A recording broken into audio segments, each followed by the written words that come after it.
Welcome to all my dear student. स्वागत है आपका अपने चैनल पढ़ाई लिखाई पे विद मी ब्रेन। आइए स्टूडेंट, आज हम देखने वाले हैं एक्सपीरियंस क्लास साइंस 8 का चैप्टर है 12 सम नेचुरल फिनोमिना। चलिए देखते हैं। ठीक है, यहाँ पे फिनोमिना की स्पेलिंग ठीक कर लेंगे। ठीक है, चलिए नेक्स्ट आगे बढ़ते हैं। चेक पॉइंट यहाँ पे राइट ट्रू और फॉल्स क्वेश्चन आ चुके हैं। चैप्टर के बीच में कुछ क्वेश्चन दिए हुए यहाँ पे देखेंगे। Like charges attract each other, like charges attract करते हैं ईच अदर को, बिल्कुल फॉल्स है। ठीक है, अनलाइक चार्जेस अट्रैक्ट करते हैं एक दूसरे को। Next one is it is dangerous to take shelter under a tall tree during thunder storm. Thunder storm के टाइम पे एक टॉल ऊंचे से पेड़ के नीचे है ना शेल्टर लेना एक खतरनाक हो सकता है, बिल्कुल ट्रू है, वहां पे नहीं लेनी चाहिए। Earthing protects from electric shock, earthing बचाती है आपको इलेक्ट्रिक शॉक से, yes it is true. Exercise की बात करेंगे, एमसीक्यू क्वेश्चन है यहाँ पे। देखिए first, Benjamin Franklin found that, इन्होंने क्या पाया था? इलेक्ट्रिसिटी पाई थी इन्होंने, क्या? फ्रॉम द क्लाउड्स, क्लाउड से flow through the wet string to the key, wet string जो कि गीली रस्सी थी वहां से, और की जो फिसल के वहां तक आई थी उस तक। ठीक है, नेक्स्ट वन, अनलाइक चार्जेस क्या करते हैं? अट्रैक्ट करते हैं ईच अदर तक, अभी अभी हमने बात की थी। ठीक है, चलिए नेक्स्ट देखते हैं। नेक्स्ट क्वेश्चन है यहाँ पे, एन अनचार्ज ऑब्जेक्ट, एक अनचार्ज ऑब्जेक्ट जो होता है वो क्या करता है?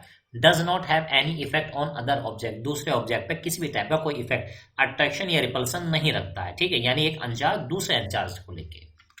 Next, fill in the blanks, can not be charge by friction while being held in the hand, यानी ये क्या करता है यहाँ पे? ठीक है, can not be charge by friction, friction से इसको चार्ज नहीं किया जा सकता, तो क्या है ये? एल्यूमिनियम रॉड, जो कि एक मेटल होती है। ठीक है, चलिए नेक्स्ट देखते हैं। Static electricity can pass through, static electricity गुजर सकती है, कहाँ से गुजर सकती है? ठीक है, तो ये कंडक्टर से है, इंसुलेटर से, तो इंसुलेटर से ही गुजर सकती है। नेक्स्ट वन, राइट ट्रू और फॉल्स आ चुका है। Earthquakes often causes building to collapse, earthquake की वजह से बिल्डिंग अक्सर गिर जाया करती है, yes it is true. When a person feels the tremors of earthquake while driving they should continue driving, उनका यानी अर्थक्वेक आ रहा है वहां पे, ठीक है, उस टाइम पे ड्राइवर गाड़ी चला रहा है, तो क्या ड्राइवर को गाड़ी चलाते रहना चाहिए? जी नहीं, फॉल्स है, नहीं चलाते रहना चाहिए, स्टॉप कर देना चाहिए। Next one is the point of earth surface which is directly above the focus is known as, उसको हम एपिसेंटर के नाम से जानते हैं, yes it is true.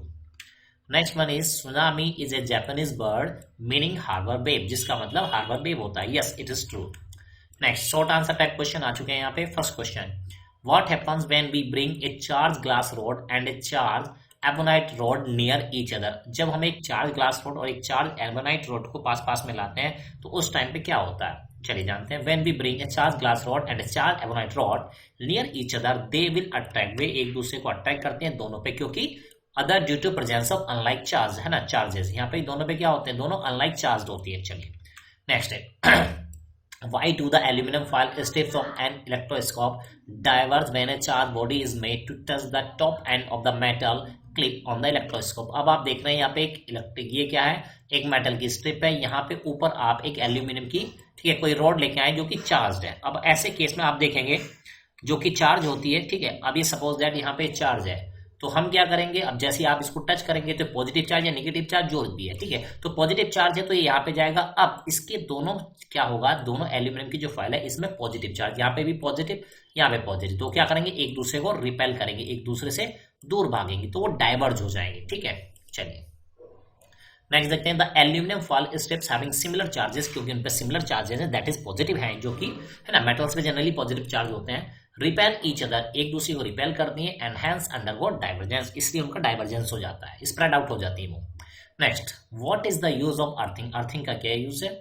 Earthing is a safety mechanism that is provided in the wiring of houses, earthing एक safety mechanism है जो प्रोवाइड की जाती है, ठीक है, लगाई जाती है कहाँ पे? हाउसेज में, वायरिंग में एंड अदर बिल्डिंग्स में, to ensure the protection from electric shock, electric shock से प्रोटेक्शन के लिए, विच में occur due to any leakage of electricity, जिससे इलेक्ट्रिसिटी का कोई लीकेज अगर हो रहा है तो उससे सेफ्टी के लिए, एंड इलेक्ट्रिक अप्लायंस में।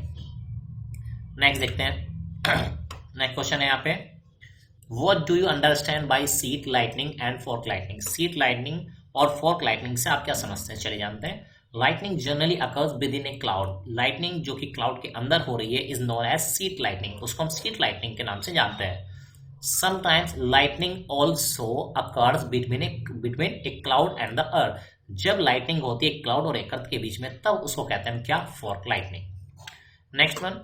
Why does a plastic comb rubbed on dry hair attract tiny pieces of paper?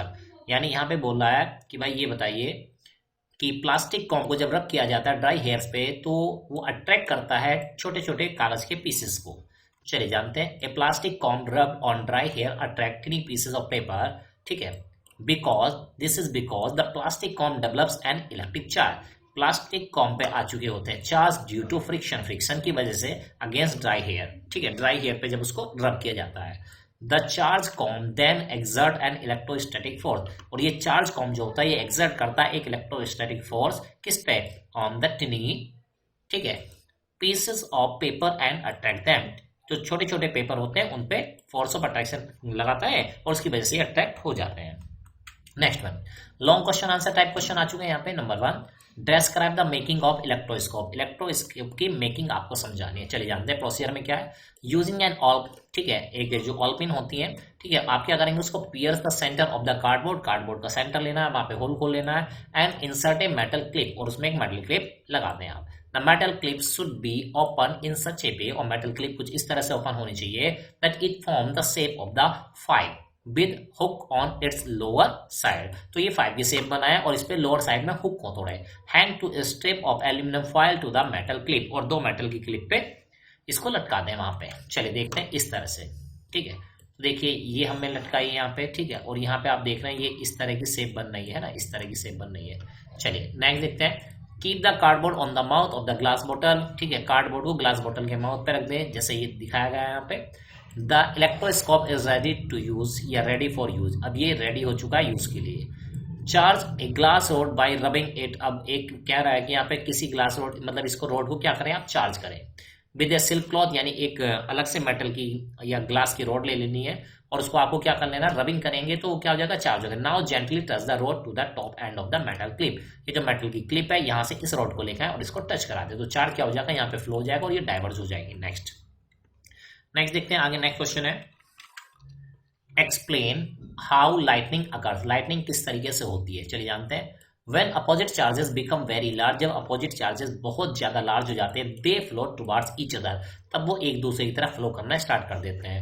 Through the air resulting in bright flash of lightning, ठीक है, यानी वो क्या करते हैं, टुवर्ड्स ईच अदर फ्लो करना शुरू करते हैं। The air resulting in bright flash, तो एयर में क्या होती है, ब्राइट चमकदार फ्लैश होती है यहाँ पे। That heads back towards the cloud, जो टुवर्ड्स की तरफ सरके करके आपको ऐसे दिखाई देगी यहाँ पे। नेक्स्ट देखते हैं, what is lightning conductor, a lightning conductor क्या होता है। How does a lightning conductor prevent damage to building during lightning, ठीक है, अब वो कह रहा है कि भाई ये लाइटनिंग कंडक्टर क्या होता है और साथ में आपको बताना है किस तरह से बिल्डिंग को डैमेज होने से बचाता है। चलिए जानते हैं। ए lightning conductor made of metal, जो कि मेटल का बना होता है, works by conducting the electric energy, ये इलेक्ट्रिक एनर्जी कंडक्शन इसमें कराते हैं, ठीक है, associated with the lightning into the earth, और ये एसोसिएट होता है, जुड़ा होता है लाइटनिंग। अब देखिए यहाँ पे देखिए ये जो क्लाउड है इसके पास बहुत सारा चार्ज है, इसके पास क्या है, बहुत सारा चार्ज, तो यहाँ पे लाइटनिंग कंडक्टर है तो बहुत सारा चार्ज क्या करेगा, यहाँ पे फ्लो कर जाए, क्योंकि मेटल का तो पॉजिटिव चार्ज होगा, ठीक है। अब यहाँ पे बहुत सारा चार्ज फ्लो कर जाएगा, क्या कर जाएगा, यहाँ पे चार्ज फ्लो कर जाएगा। ये सीधे बिल्डिंग के टॉप पे लगा है तो ये जो कनेक्ट रहेगा ग्राउंड से कनेक्ट रहेगा और चार्ज इसके थ्रू होता होता मेटल की प्लेट है नीचे ग्राउंड में, तो ये सीधा ग्राउंड में चला जाएगा और क्या हो जाएगा, यहाँ पे जो बिल्डिंग है वो डैमेज होने से बच जाएगी। वेन लाइटनिंग स्ट्राइक, जब लाइटनिंग स्ट्राइक करती है, इट गेट डिस्चार्ज, तो ये चार्ज जो है डिस्चार्ज हो जाता है safely to the ground, ground में चला जाता है and the building is safe, और बिल्डिंग बच जाती है from the dangerous effect of lightning से। नेक्स्ट वन देखेंगे यहाँ पे, how does a seismograph work, seismograph किस तरीके से वर्क करता है। तो चलिए जानते हैं। The pendulum starts vibrating when tremors occurs, pendulum start करता है वाइब्रेटिंग जैसे ट्रेमर्स आते हैं, तो यानी ये कि मेटल की रॉड है, ठीक है, यहाँ से एक है ना स्ट्रिंग है, तो वायर है और ये मेटल का एक बॉब गोला टाइप का लगा हुआ और इसके नीचे पेन मान लेते हैं, ऐसे पेन लगाया हुआ हमने। अब जैसे ये अर्थ क्वेक आएगा तो ये वाइब्रेट होगी, रोड वाइब्रेट होगी, बॉल वाइब्रेट होगी, बॉल वाइब्रेट होगी तो देखो मेटल के ऑक्सीलेशन ऐसे होंगे, लेफ्ट राइट ऐसे होंगे। अब यहाँ पे जो पेन लगा है, पॉइंटर लगा है, ये क्या करेगा, ऐसे करके और ये पेपर आगे मूव करता है, तो आप देखेंगे पेपर पे इस पे ऐसे करके इस तरह से अप एंड डाउन ऐसे, तो यानी जहां पे लाइन बहुत ज्यादा ऊंची जा रही है यानी वहां पे अर्थक्वेक या वाइब्रेशन बहुत ज्यादा थे। इस तरीके से आप इन चीजों को समझ सकते हैं।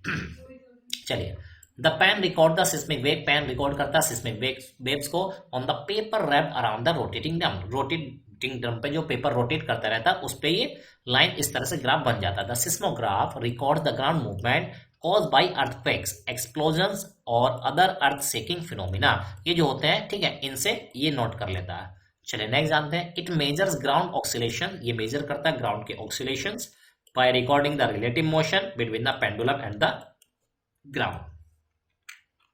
Next, what step will you take during the earthquake if you are indoor outdoor, आप क्या स्टेप लेंगे अर्थक्वेक के दौरान अगर आप घर में हैं, अंदर की साइड है, और आउटडोर बाहर है, तब क्या करेंगे। If you are at the home और इन द स्कूल, यानी बिल्डिंग के अंदर आप हैं, तो क्या करेंगे। Number 1, in case there are tremors, अगर ट्रेमर्स आ जाते हैं when you are in the school building you should, ठीक है, क्राउच अंडर द डेस्क, तो आपको डेस्क के नीचे या बेड के नीचे चले जाना चाहिए। नेवर मूव अबाउट और क्रिएट चाओस, यानी वहां पे अल्लाह गुल्ला ना करें, यानी बहुत ज्यादा अफरा तफरी ना फैलाएं। Always stay away from the heavy object, भारी भरकम ऑब्जेक्ट से दूर ही रहे। Do not stand in a doorway, gate के आसपास ना खड़े हों। You are safer under table, एक टेबल के नीचे आप ज्यादा सेफ रहेंगे। If you are in bed, अगर आप बेड में, प्रोटेक्ट योर हेड, अपने हेड को एक पिलो से कवर कर लें।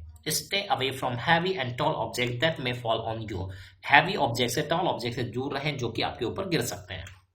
नेक्स्ट, इन रूरल एरिया की बात करें, peoples should come out of their houses, गांव के जो लोग हैं वो अपने घरों से बाहर आ सकते हैं। And stay in the open till the tremor subside, और जब तक ट्रेमर खत्म नहीं हो जाते तब तक वो बाहर ही रहें तो बेटर है। During tremors if outdoor, tremors अगर आप बाहर हैं आउटडोर में, तब आप क्या करेंगे। Number 1, if a person feel the tremors while driving, अगर एक पर्सन को ट्रेमर फील हो रहा है, मतलब वहां पे अर्थक्वेक आया हुआ है और वो ड्राइविंग कर रहे हैं, they should stop driving, driving stop कर दें, पार्क द व्हीकल, व्हीकल को पार्क कर दें ऑन द रोड साइड, सड़क के किनारे, and wait till the vibration stop, और वेट करना चाहिए तब तक ट्रेमर्स स्टॉप होते हैं।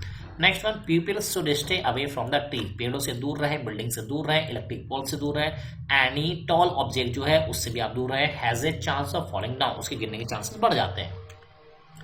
गिव रीजंस क्वेश्चन आ चुके हैं यहाँ पे। फर्स्ट क्वेश्चन है, ए charge object can also attract अनचार्ज object, एक चार्ज ऑब्जेक्ट अनचार्ज ऑब्जेक्ट को अट्रैक्ट कर सकता है। चलिए जानते हैं क्यों करता है ऐसा। Because uncharged object have equal number of proton, uncharged object के पास इक्वल नंबर इलेक्ट्रॉन या प्रोटॉन्स होते हैं। When a charge object comes और the opposite charge of the object attract each other, तो यानी कि वो क्या करेंगे, उसके पास तो सेम चीज है, ठीक है। तो अब वो कह रहा है कि जो अपोजिट चार्जेस है, मतलब दूसरा जो ऑब्जेक्ट है, ठीक है, ये तो अनचार्ज हो गया, और दूसरा क्या होगा, या तो उसके बाद पॉजिटिव ज्यादा होंगे या निगेटिव ज्यादा होंगे। निगेटिव ज्यादा है तो उसको पॉजिटिव वाले अट्रैक्ट कर लेंगे इस ऑब्जेक्ट के, ठीक है। Close vehicles can protect us from lightning, close जो व्हीकल्स होते हैं वो आपको लाइटनिंग से बचा सकते हैं। कैसे। As charge flow on metal surface, charge जो फ्लो करता है वो मेटल की सरफेस पे करता है, and charge grounded by the vehicle, और व्हीकल से वो ग्राउंड में चला जाएगा, तो यानी अंदर इनसाइड एंट्री नहीं करेगा। Higher order of thinking skill, number 1, select the correct answer, ठीक है। तो यहाँ पे रीजन असर्शन क्वेश्चन आ चुके हैं, तो देखते हैं क्या है statement. Central and western Himalayas are earthquake prone region, central और वेस्टर्न हिमालय में क्या है, अर्थक्वेक प्रोन रीजन है, यहाँ पे अर्थक्वेक आने के चांसेस ज्यादा होते हैं, ठीक है। तो चलिए देखते हैं। तो भाई ये बात बिल्कुल सही है फिलहाल, तो चलिए देखते हैं रीजन क्यों आते हैं, इसका रीजन क्या है। The central and western regions of the Himalayas are geological active, वो कह रहा है कि ये जियोलॉजिकल क्या है, एक्टिव है, ज्यादा एक्टिव होते हैं, ठीक है। तो चलिए देखते हैं। तो भाई सेंट्रल एंड वेस्टर्न रीजन जो होते हैं वो जियोलॉजिकली ज्यादा एक्टिव है, ठीक है। तो अब यहाँ पे देखते हैं जो वेस्टर्न एरिया कहा है इसने, ठीक है। तो देखिए यहाँ पे देखिए, statement is correct, statement correct है, स्टेटमेंट इज इनकरेक्ट, तो ये नहीं होगा। पहले स्टेटमेंट ये वाला जो होता है उसके करेक्ट वाले देख लेते हैं। स्टेटमेंट इज करेक्ट ये भी हो सकता है, both statement reasons are incorrect, ये नहीं हो सकता, ठीक है। दोनों गलत नहीं है, ऊपर वाला तो सही है ना। तो चलिए देखते हैं। तो यानी कि आपके जो चांसेस बनते हैं वो बनते हैं या तो फर्स्ट के या थर्ड के। अब देखते हैं, ठीक है। अब यहाँ देखिए उसने कहा है यहाँ पे सेंट्रल रीजन, यानी कि जो हमारा एमपी का एरिया है ये ज्यादा एक्टिव है जियोलॉजिकली, ठीक है। तो इसके बारे में जानते हैं क्या सही बात है। सेंट्रल एंड वेस्टर्न एरिया जो है ना, तो यहाँ पे जानेंगे स्टेटमेंट इज करेक्ट, ये करेक्ट है, और reason is the correct explanation of it, और रीजन भी इसकी करेक्ट एक्सप्लेनेशन यहाँ पे हो जाएगा। नेक्स्ट देखते हैं, गिव रीजन आ चुका है यहाँ पे। It is not advisable to running tap water during thunderstorm, thunderstorm के टाइम पे, ठीक है, टैप वाटर रनिंग है ना, नहीं एडवाइजेबल है, कि ऐसा नहीं करना चाहिए हमें। चलिए देखते हैं। Because tap water conduct electricity, water flow होगा तो उसमें इलेक्ट्रिसिटी के कंडक्शन होने के चांसेस ज्यादा है, सो भी मे गेट ए शॉक, हमें झटका लग सकता है, शॉक लग सकता है। चलिए नेक्स्ट देखते हैं। An earthquake that measure 6 on the Richter scale is likely to cause a lot damage, यानी रिएक्टर स्केल अगर 6 रीडिंग दिखा रहा है तो इसके मतलब है कि डैमेज होने के चांसेस ज्यादा हैं। हाँ ठीक है, तो क्यों है? Because it is moderate type of earthquake, ये एक मॉडरेट टाइप का अर्थक्वेक है and can be disastrous in highly populated area. अगर ज्यादा पॉपुलेटेड एरिया है तो वहां पे डैमेज होने के चांसेस बढ़ जाएंगे। तो माय डियर स्टूडेंट, इस तरह से आज आपने वीडियो देखा, कमेंट बॉक्स में कमेंट कीजिए कि आपके लिए हेल्पफुल है, किस स्कूल से आप बिलोंग करते हैं, who is your best teacher, comment box में कमेंट करते रहिए। हम मिलते हैं नेक्स्ट वीडियो में, तब तक ले लेते हैं।